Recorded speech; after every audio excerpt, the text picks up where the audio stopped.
The ER was chaos that night. Stretchers rolled in and out, alarms beeped, and the scent of antiseptic and iron from fresh blood clung to the air. Nurse Lila had already been on her feet for 15 hours straight. Her scrubs damp from sweat, her stomach empty. Bills weighed on her mind, the rent she was late on, the medicine her younger brother needed back home, but all she could do was keep moving. Then the doors burst open. Paramedics rushed in, a man unconscious, his face pale, lips cracked. Blood soaked through his white shirt. Male, late 30s, major internal bleeding, BP dropping fast. The doctor's voice was sharp. He's O negative. Universal donor's fine, but he needs blood now. The nurses around her exchanged helpless glances. O negative was rare.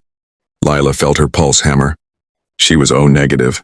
Before she even thought twice, she stepped forward.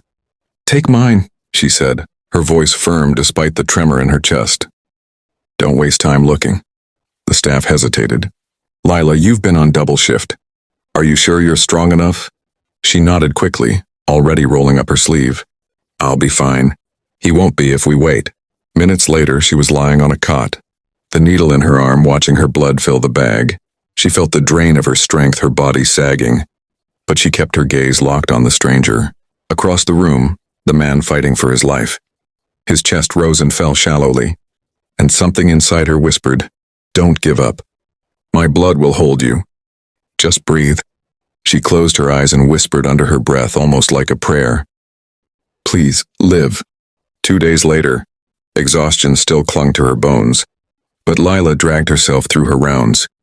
Her co-workers laughed in the break room, but she couldn't stop worrying about the man she had bled for. Had he survived? Did it even matter to him that a stranger gave part of herself to keep him alive? She was updating a patient chart when another nurse tapped her shoulder. "Hey, Lila, that critical patient from the other night? He's awake. And he's asking for you." Her pen slipped. "Me? Why?" The nurse grinned. "Guess you made quite the impression."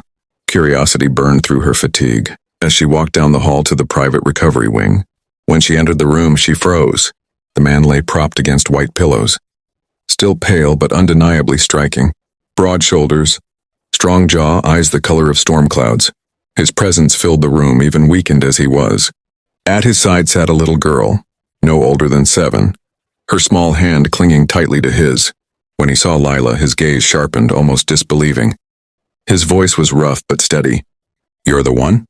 The nurse who gave me her blood?" Lila swallowed, suddenly conscious of her wrinkled scrubs and tired face. "Yes," she said softly, "but it was nothing. Just my job." The little girl looked at her with wide, unblinking eyes as if memorizing her face. The man's hand tightened around her. The following morning, the hospital buzzed with whispers. Lila noticed the way some nurses paused near the recovery wing, peeking into his room. She furrowed her brow as she set a tray of medications on the counter.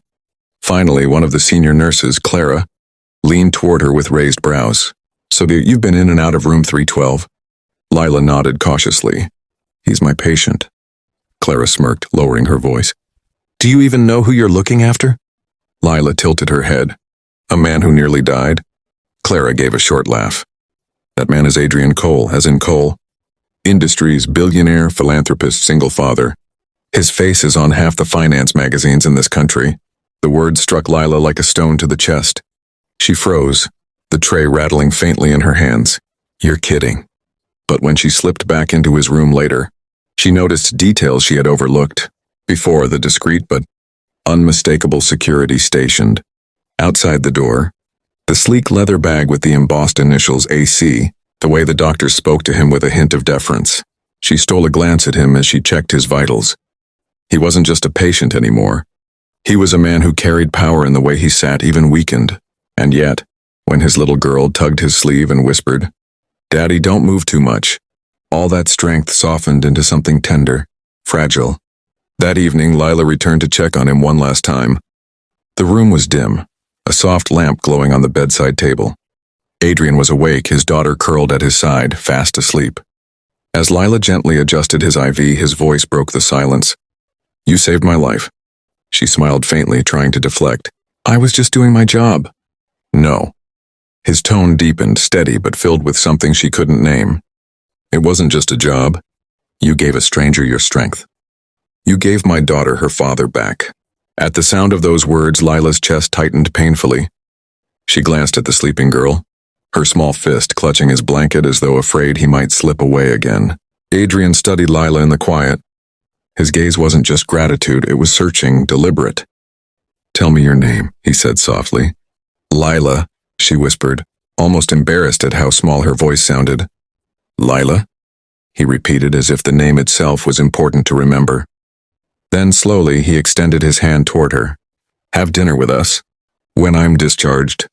Not as my nurse, as the woman who stepped into our lives when we needed her most."